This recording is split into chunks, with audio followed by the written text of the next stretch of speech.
ఏసునామంలో మీకు శుభములు సమృద్ధిగా కలుగునుగాక. మధురం నీ వాక్యం అనే కార్యక్రమానికి స్వాగతం. ఈరోజు మనం ఏసునామంలోని శక్తి అనే అంశం 7వ భాగం ధ్యానించుకుందామండి. మధురం మధురం నీ వాక్యం నా త్రోవకు దీపం నీ వాక్యం.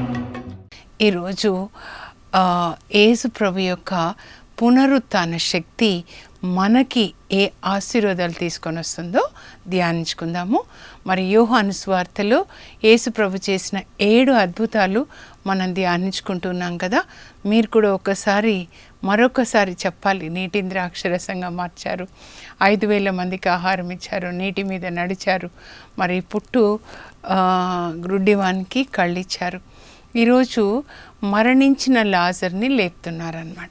7వ భాగంలో మనము యేసు ప్రభు చేసిన 7వ అద్భుతం అన్నమాట. యోహాను సువార్తలో 7వ అద్భుతం. మీరు యోహాను సువార్త చదివితే 7:7 యేసు ప్రభు నేను అని 7 ప్రకటనలు కూడా చూస్తామన్నమాట. ఈ ప్రకటనల ద్వారా, ఈ అద్భుతాల ద్వారా యేసు ప్రభు యొక్క మిషన్ అంటే ఆయన పరిచర్య ఏంటి, దేవుడు ఎందుకు ఈ లోకంలోనికి యేసు ప్రభుని పంపించారు మనకి అర్థమవుతుందండి. ఇప్పుడు ఈరోజు యోహాను సువార్త 11వ అధ్యాయం చదువుకుందాము. అలాగే 6వ అధ్యాయం కూడా చదువుకోవాలన్నమాట. యోహాను సువార్త మిగతా 3 సువార్తల కంటే భిన్నమైనదండి. యేసు దేవుని మహిమ అని చెప్పడానికి ఈ సువార్త రాశాడనమాట యోహాన్. దేవుని యొక్క మహిమ, దేవుని కృప ఆయన. ఆ తర్వాత మన హృదయాల్ని ఈ క్రింద ఉన్న విషయాల మీద నుంచి పరలోక విషయాల మీదకి మరల్చడానికి యోహాన్ చాలా ప్రయత్నం చేశాడనమాట. అందుకే యోహాన్ సువార్తని పక్షిరాజు సువార్త అంటారండి. పక్షిరాజు ఏం చేస్తాడంటే అది కూడా మనం ఒకరోజు ధ్యానించుకుందాము. దేవుని కృప ఉంటే మరి వాక్యంలోని శక్తి 2 రోజుల తర్వాత ధ్యానించుకునేటప్పుడు పక్షిరాజు గురించి ధ్యానించుకుందాం. పక్షిరాజు ఎప్పుడు పైకి ఎగురుతాడు, సూర్యుని వైపే ఆయన దృష్టి ఉంటుంది.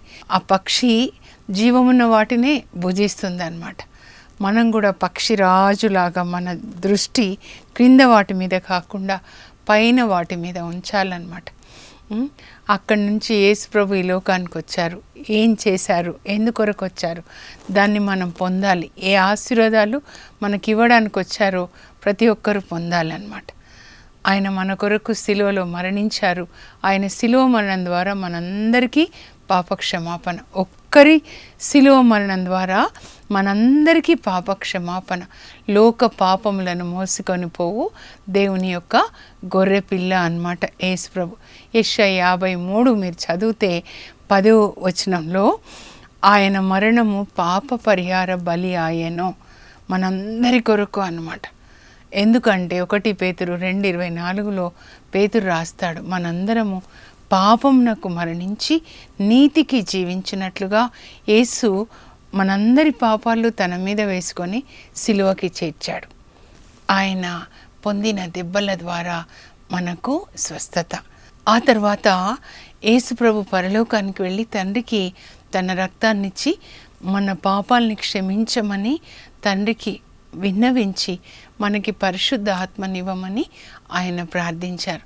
అప్పుడు తండ్రి యేసు ప్రభుకి పరిశుద్ధ ఆత్మనిస్తే ఆ పరిశుద్ధ ఆత్మని ఆయన మన మీద కుమ్మరిస్తూ ఉన్నారు పెంతెకోస్తు దినం నుండి.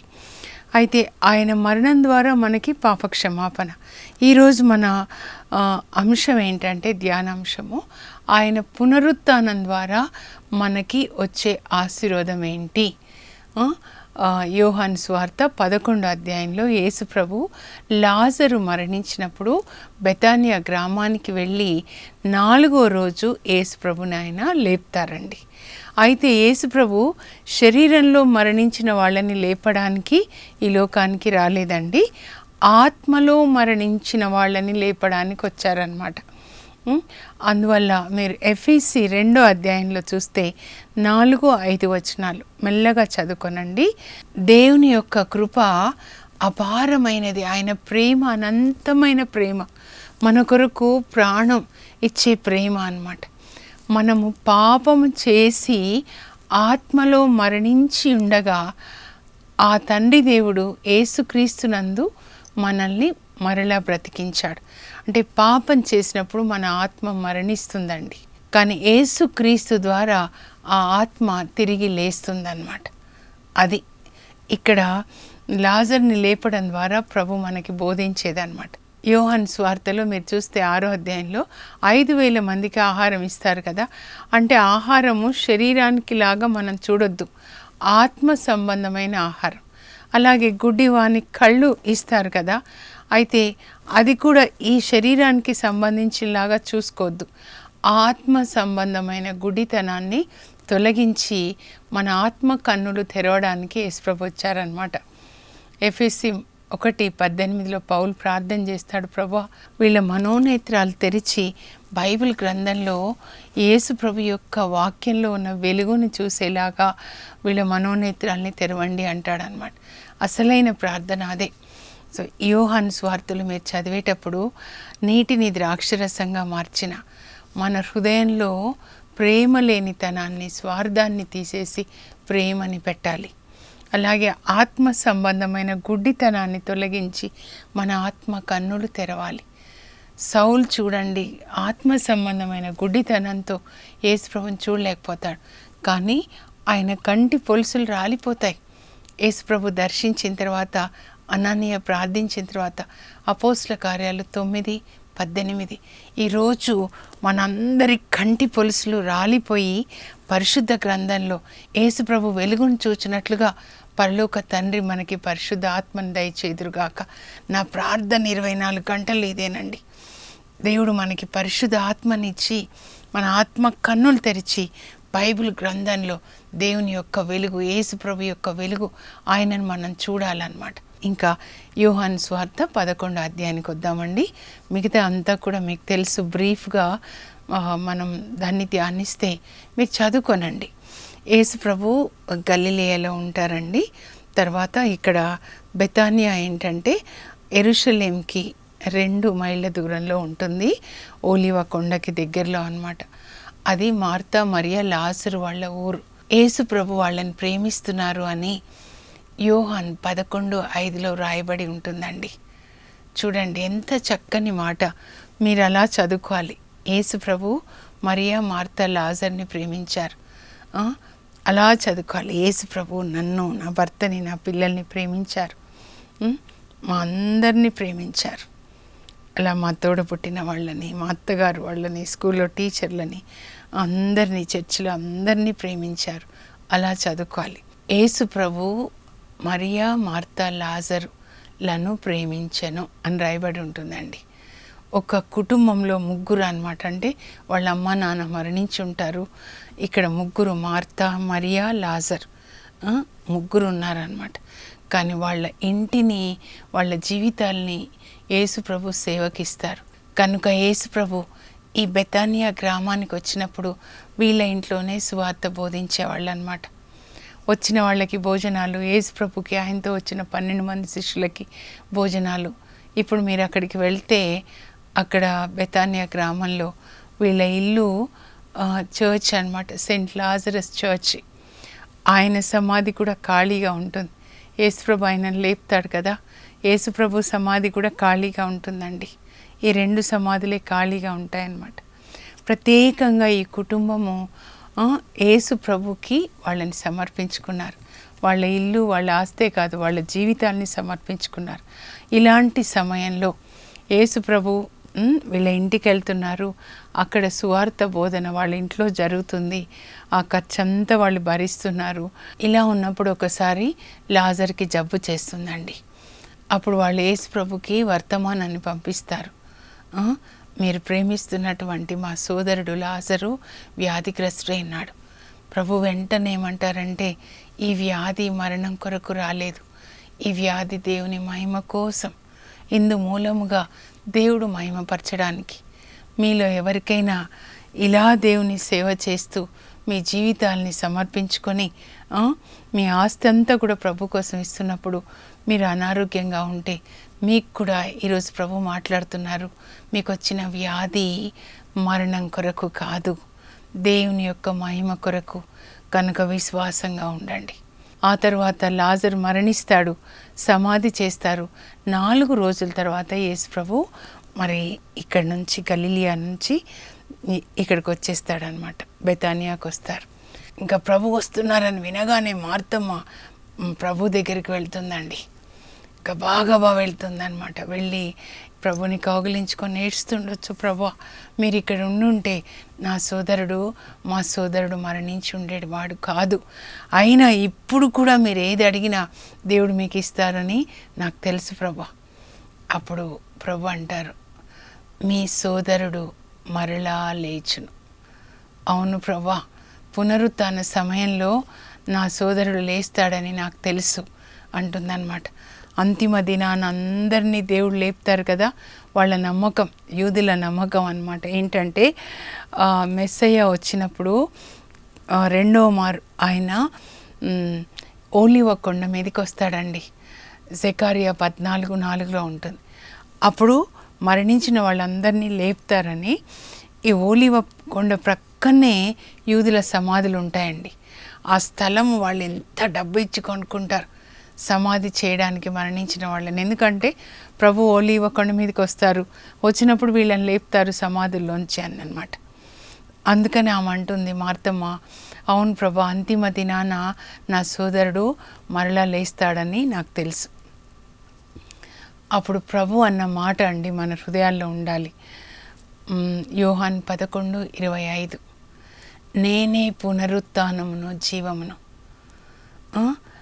జీవం ఉండగా నన్ను విశ్వసించువాడు మరణించినను జీవించును, నన్ను విశ్వసించువాడు మరణించినను జీవించును. జీవం ఉండగా నన్ను విశ్వసించువాడు ఎన్నటికీ మరణమును చవి చూడడు. 2 మాటలండి. నన్ను విశ్వసించువాడు మరణించినను జీవించును అంటే మీరు యేసు ప్రభుని నమ్ముతూ ఉన్నారు, అయితే మీరు మరణిస్తారు, అయినా కూడా మీరు జీవిస్తారంటే శరీరము మరణిస్తుంది తప్పకుండా ఒకరోజు, కానీ ఆత్మ పరలోకంలో దేవుని సన్నిధిలో ఉంటే ఆ ఆత్మ ఎల్లప్పుడూ జీవిస్తుంది అన్నమాట. అర్థమవుతుందా? నన్ను విశ్వసించువాడు మరణించినను జీవించును అంటే శరీరం మరణిస్తుంది, మట్టిలోకి వెళ్ళిపోతుంది, ఆత్మ పరలోకానికి వెళ్తుంది. ఇప్పుడు మనకి తీసుకుందాం. జీవం ఉండగా నన్ను విశ్వసించేవాడు, నేను యేసు ప్రభువును విశ్వసిస్తున్నాను, అతడు ఎన్నటికీ మరణమును చవి చూడడు. నేను యేసు ప్రభువును విశ్వసిస్తున్నాను కనుక నాకు మరణం ఉండదు అంటే ఆత్మని గురించి చెప్తున్నాడు. నా ఆత్మ ఇప్పుడు శరీరంలో ఉంది, ఆ తర్వాత శరీరంలోంచి బయటికి వచ్చిన తర్వాత దేవుడు నాకు ఇంకొక వస్త్రాన్ని ఇస్తారు, మహిమ వస్త్రాన్ని. ఆ వస్త్రాన్ని కప్పి పరలోకాన్ని తీసుకెళ్తాడు. అప్పుడు ఎప్పుడు కూడా పరలోకంలోనే ఉంటాను నేను. మీరు కూడా అంతే అన్నమాట. అదే ప్రభు చెప్తున్నారు. అందుకే వాక్యాన్ని చాలా ధ్యానించాలన్నమాట. దీనిని నీ విశ్వసిస్తున్నావా అని అడిగితే నేను విశ్వసిస్తున్నాను ప్రభా, లోకమున అవతరింపనున్న దేవుని కుమారుడైన క్రీస్తు నీవేనని, మెస్సయ్య నీవేనని, నీలో విశ్వాసం ఉంచిన వాళ్ళు మరణిస్తే కూడా జీవిస్తారు అని నేను విశ్వసిస్తున్నాను అని చెప్తుంది. ఆ తర్వాత ఇంకా చెల్లికి వార్త చెప్పి పంపిస్తుంది, యేసుప్రభు ఇక్కడ వచ్చారమ్మా, నువ్వు కూడా రా అంటే ఆమె కూడా వస్తుంది. ఆమెతో పాటు యూదులు వస్తారు. మరియమ్మ కూడా వచ్చి యేసుప్రభుని కౌగిలించుకొని ఏడ్చి ఉంటుందన్నమాట. మీరు ఇక్కడ ఉండి ఉన్నచో నా సోదరుడు మరణించి ఉండేవాడు కాదు అని ఏడుస్తుంటే మరియమ్మతో పాటు యూదులు ఓదార్చడానికి వస్తారు కదా, వాళ్ళు కూడా ఏడుస్తుంటే అప్పుడు వాళ్ళని చూసి యేసుప్రభు కూడా ఏడుస్తారనమాట. ఆయన కూడా మనిషే కదండి. వాళ్ళు ఏడ్చే వాళ్ళతో ఆయన ఏడ్చి ఎక్కడ సమాధి చేశారంటే వచ్చి చూడండి ప్రభు అంటారు. అప్పుడు అక్కడికి తీసుకొని వెళ్తారనమాట సమాధి చేసిన దగ్గరికి. అప్పుడు మార్తమ్మ అంటుంది, 4 రోజులైంది ప్రభు, వాసన వస్తుంది అని. కానీ ప్రభు అంటారు, రాతిని ప్రక్కకి తొలగించండి అంటే మీ అవిశ్వాసాన్ని తొలగించండి. నీవు విశ్వసిస్తే దేవుని మహిమను చూస్తావని నేను చెప్పలేదా అని చెప్పి ఆ సమాధి దగ్గర వచ్చిన తర్వాత వాళ్ళు రాతిని తొలగించిన తర్వాత అంటే వాళ్ళ పాత్ర వాళ్ళ చేయాలన్నమాట. మనలో విశ్వాసం ఉండాలి. ఏంటి అంటే మనల్ని యేసు ప్రభు లేపుతారు అని. అప్పుడు సమాధి దగ్గరికి వచ్చి యేసు ప్రభు ఏమంటారంటే, లాజరు వెలుపలికి రమ్ము అనగానే సమాధి చేయబడిన లాజరు సమాధిలోంచి బయటికి వస్తాడండి. అప్పుడు కట్లు విప్పి అతనిని పోనిండు. అంటే చనిపోయినప్పుడు ఆయన కట్లు కట్టేశారు కదా, ప్రేత వస్త్రాలు అన్నమాట, మొత్తం తలకి చుట్టూ అన్ని కట్లు విప్పి అతన్ని పోనిండు. ఎంత బలమైన మాటో తెలుసా? సైతాను ఇట్లా కట్లు కడతాడండి మనుషులకి, సమాధి చేస్తాడు. ఎలాంటి సమాధులు? ఆత్మ సంబంధమైన సమాధులు అన్నమాట. హమాస్ టెర్రరిస్టులు చూడండి, సొరంగాల్లోకి తీసుకెళ్ళి ఇజ్రాయెల్ ప్రజల్ని బంధించారు కదా, సైతాన్ కూడా అలా బంధిస్తాడనమాట, సమాధుల్లో పెట్టేస్తాడనమాట. అదైతే సొరంగాలు, ఇవైతే సమాధులు. దీని గురించి మీరు ఎజికేల్ 37 చదవాలండి. అక్కడ ఎజికేల్తో ప్రభు మాట్లాడుతూ ఉన్నారనమాట. ఏమని మాట్లాడుతున్నారంటే, ఎముకల లోయలోనికి తీసుకెళ్తారండి. అంటే అనేకమైనటువంటి ఎముకలు అనమాట, స్కెలిటన్స్ అక్కడ ఉంటాయి. అన్ని స్కెలిటన్స్ ఉన్న దగ్గర తీసుకెళ్ళి ఇదిగో ఈ ఎముకలు మళ్ళీ బ్రతకగలవా అంటే, నాకేం తెలుసు ప్రభు అంటాడు. అవును, అవి బ్రతకగలవు, నేను వానికి శ్వాసను వదుతాను, నువ్వు ప్రవచించు అంటాడనమాట. దేవుడు అన్నప్పుడు ఏమని ప్రవచించాలి? దేవుడు చెప్తాడు, ఇదిగో ఈ ఎముకలకి కండరాలు వచ్చునుగాక, నరములు వచ్చునుగాక, చర్మం పొదుగునుగాక, నీ శ్వాసను వాళ్ళలోనికి ఊదు అని. అప్పుడు అవన్నీ కూడా మరి ఆ ఎముకలకి కండరాలు, మజిల్స్ వచ్చేస్తాయి, నర్వ్స్ వచ్చేస్తాయి, తర్వాత స్కిన్ వచ్చేస్తుంది. శ్వాస వానిలోనికి వెళ్ళినప్పుడు అవి లేచి నిలబడతాయండి. అంటే మనం కూడా అలా ఎముకల్లాగా ఆత్మ చచ్చిపోయి ఉండొచ్చు. ఆ తర్వాత ప్రభు ఏమంటారంటే, ఇజ్రాయేల్ ప్రజలారా, నేను మీ సమాధులను తెరచి మిమ్మల్ని లేపుతాను, మళ్ళా మిమ్మల్ని నేను యెరూషలేంకి తీసుకొని వస్తాను. బాబిలోనియాలో ఉన్నారు. బాబిలోనియా అంటే అర్థం ఏంటంటే ఈ లోక సంబంధమైనటువంటి విషయాలన్నమాట. సైతానికి బానిసలై ఉన్నవాళ్ళు, అవినీతితో డబ్బు సంపాదించడము, ధనాశ, అసూయ, విందులు, వినోదాలు, అవినీతి అన్నమాట. అదొక సమాధి. ధనాశ ఒక సమాధి. త్రాగుడు, విందులు, వినోదాలు, చీకటి పనులు, వ్యభిచారం, ఎలాంటి సమాధులలో పెట్టి ఉన్నాడో మీ సమాధుల్ని నేను తెరిచి మిమ్మల్ని సమాధిలోంచి లేపుతాను, నా శ్వాసని మీలోనికి ఊది మీరు జీవించేలాగా చేస్తాను, మిమ్మల్ని యెరూషలేంకి తీసుకొని వస్తానంటే, యెరూషలేం అంటే దేవుని యొక్క సన్నిధి అండి. ఇది ప్రభు లాజర్ని లేపడంలో ఉన్నటువంటి ఆ అంతరార్థం ఏంటంటే, నేను మిమ్మల్ని సమాధుల్లోంచి లేపుతాను. ఏ సమాధులలో మిమ్మల్ని బంధించి ఉంచాడో ఆ సమాధిలోంచి నేను మిమ్మల్ని లేపుతాను అని ప్రభు చెప్తున్నారనమాట. పునరుత్థానాన్ని గురించే. ఇంకా 1 కొరింథీ 15 కూడా మనం చదివితే పౌలు అక్కడ పునరుత్థానం గురించి రాస్తాడండి.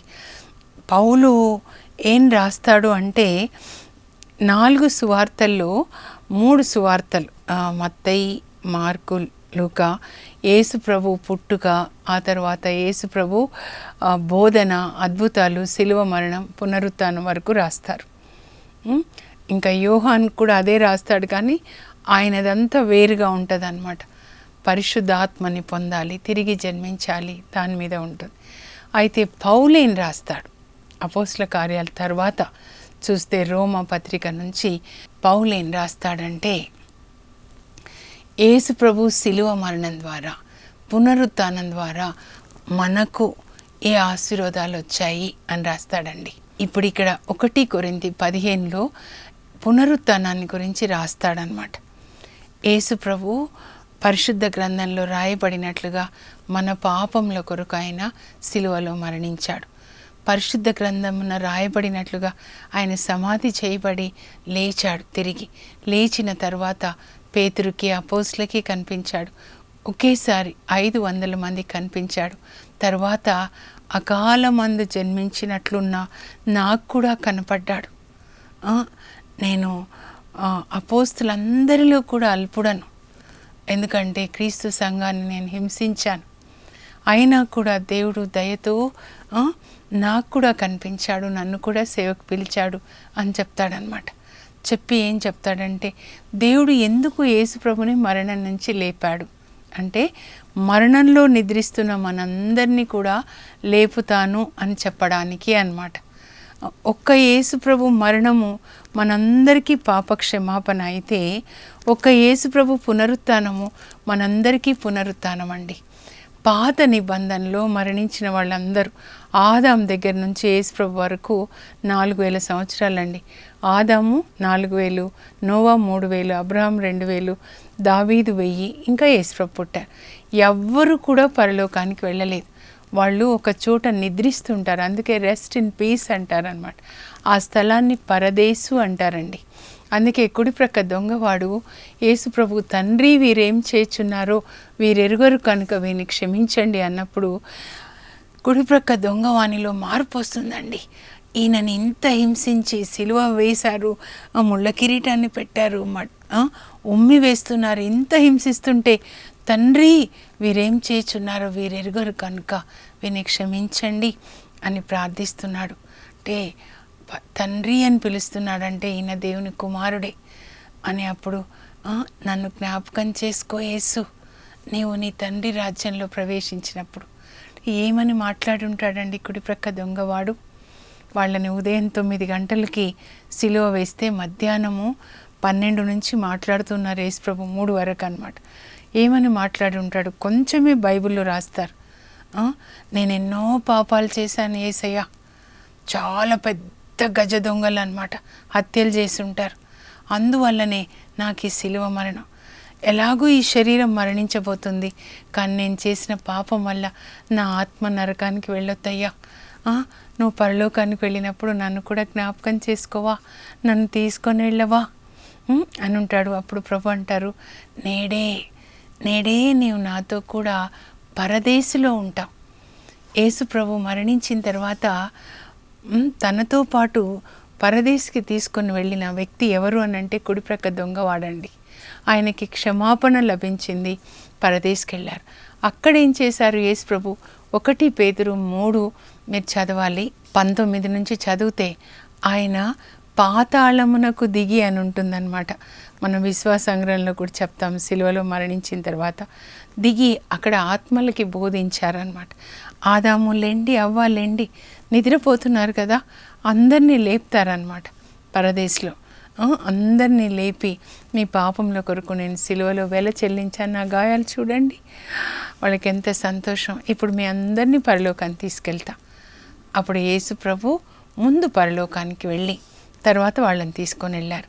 1 కొరింథీ 15లో మీరు 20 నుంచి చదివితే ప్రథమ ఫలము క్రీస్తు, అంటే ముందుగా లేపబడింది క్రీస్తు. కొలోసి 1లో 18వ అధ్యాయం, కొలోసి 1:18లో అక్కడ పౌలు రాస్తాడనమాట. యేసుక్రీస్తు అన్నింటిలో ప్రథముడై ఉండడానికి, సృష్టిలో కూడా ఆయన ఆది అయి ఉండడానికి, మరి మృత్యువు నుంచి మరణం నుంచి లేపబడిన వాళ్ళలో కూడా ప్రథముడుగా ఉండడానికి, జ్యేష్ఠపుత్రుడుగా ఉండడానికి దేవుడు ముందుగా ఆయనను లేపారంట. రోమా 8:11లో ఉంటుందన్నమాట. ముందు ఆయనను లేపారు, అందువల్ల ప్రథమ ఫలము క్రీస్తు. 1 కొరింథీ 15:23లో ఉంటుంది. ఆ తర్వాత మిగిలిన వాళ్ళందరూ వరుసగా ఆదామవ్వ దగ్గర నుంచి అనమాట. తర్వాత ఇప్పుడు మనం కూడా అనమాట నూతన నిబంధనలో ప్రభు పరలోకానికి వెళ్ళిన తర్వాత మనకు పరలోకం తెరిచారు కనుక ఇప్పుడు మనం కూడా అనమాట. అంటే యేసుక్రీస్తు పునరుత్థానము, ఆయనలో విశ్వాసం ఉంచిన అందరికీ పునరుత్థానం అనమాట. క్రికెట్లో ఆ టీం గెలిస్తే, ఇండియన్ టీం అందరం గెలిచినట్లే కదండి, అలా అనమాట. మరణాన్ని గెలిచారు ఆయన తన పునరుత్థానం ద్వారా. మన మరణాన్ని గెలిచి మనందరికీ కూడా పరలోక భాగ్యాన్ని ఇస్తున్నారు. కనుక ఈ పునరుత్థానం అనేది ఎంత ముఖ్యమైందో మీరు గ్రహించాలండి. ఆత్మలో మరణించి ఉన్న మనల్ని ఆయన వాక్యం ద్వారా, రక్తం ద్వారా అన్నమాట. రేపు ఆ రక్తంలోని శక్తి ధ్యానించుకుందాము. ఈరోజు మాత్రం మీరు ఇవి చదువుకోండి. 1 కొరింథీ 15:20 నుంచి చదువుకోండి. ఆ తర్వాత 1 పేతురు 3:19 నుంచి మీరు చదువుకోనండి. తర్వాత ఎజికేల్ 37, తర్వాత ఇది లాజర్, తర్వాత యోహాన్ 11. ప్రార్థన చేసుకుందాం. పరలోకపు మా తండ్రి, మీ పరిశుద్ధ నామం నాకు స్తోత్రం కలుగును గాక. యేసయ్యా మీరు ఈ లోకంలో మా కొరకు జన్మించి మీ శిలువ మరణం ద్వారా మా అందరికీ పాప క్షమాపణ ఇచ్చారు ప్రభా. మీ పునరుత్థానం ద్వారా మా మరణాన్ని నాయన మీరు జయించి మా అందరికీ పునరుత్థానం పరలోకానికి వెళ్ళడానికి మాకు ద్వారం తెరిచారు. మీరు యోహాను 14లో చెప్పారు, నేను వెళ్ళి మీకు పరలోకంలో ఇల్లు కట్టి మరలా వచ్చి తీసుకెళ్తాను, అప్పుడు మనందరం ఒకే చోట ఉండొచ్చు అని చెప్పారు నాయన. అలాగే ఎవరెవరు ఆత్మలో మరణించి సైతాను సమాధి చేసి పెట్టాడో ప్రభా, ఆ సమాధులు ధనాశ, వ్యభిచారము, త్రాగుడు, అబద్ధాలు, గర్వము, క్షమించలేకపోవడం ఏ ఏ సమాధుల్లో బంధించాడో ఆ సమాధుల్ని తెరిచి బిడ్డలందరినీ లేపండి ప్రభా. సమాధుల్లో ఉన్నవాళ్ళు దేవుని యొక్క స్వరాన్ని వింటారని యోహాను 5:23లో కూడా మీరు చెప్పారు తండ్రి. కృప చూపించండి. మీ యొక్క వాక్యం మేమందరం వినాలి ప్రభా. మేమందరం కూడా ఒకరోజు ఈ శరీరంలో మరణిస్తాం, కానీ మేమందరము ఆత్మలో పరలోకంలో మీ సన్నిధిలో ఉండడానికి కృప దయచేయండి. యేసు నామంలో అడుగుచున్నాం తండ్రి, ఆమెన్. లాజరుని లేపిన యేసు ప్రభు ఆత్మలో మరణించున్న వాళ్ళని ఆయన లేపుదురుగాక తన వాక్యం ద్వారా.